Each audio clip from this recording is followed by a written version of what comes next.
नए chief general Assam Mir के साथ आपकी एक तस्वीर बहुत वायरल हुई है जिस पर पीटीआई ने बहुत प्रोपोगेंडा किया।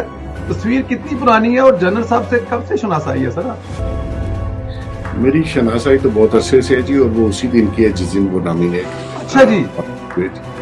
मैं तो उनको मुबारक देने गया था सिंपल, और उस पर किसी की कोई तकलीफ किसी को हो जाए एक फोटोग्राफ से कुछ।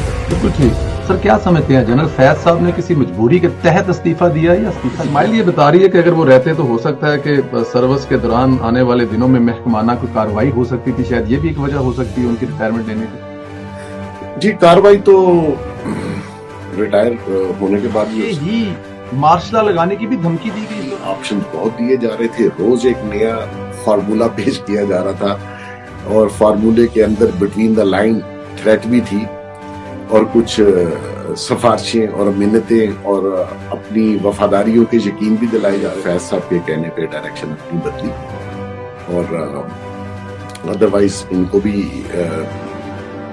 इत्तेहादी पार्टीज ने, पीडीएम ने भी इनको ऑफर की हुई थी, और ये पीडीएम के कैंडिडेट भी थे। YouTube पर गूगली न्यूज देखने के लिए youtube.com की सर्च बार में गूगली न्यूज टीवी टाइप करें। गूगली न्यूज के पेज पर सुर्ख रंग के सब्सक्रिप्शन वाले बटन पर क्लिक करना ना भूलिए। YouTube पेज पर अपलोड होने वाली वीडियोस से बाखबर रहने के लिए बेल आइकन पर क्लिक कीजिए। आपको हर नई वीडियो के बारे में नोटिफिकेशन मौसूल हो जाएगा।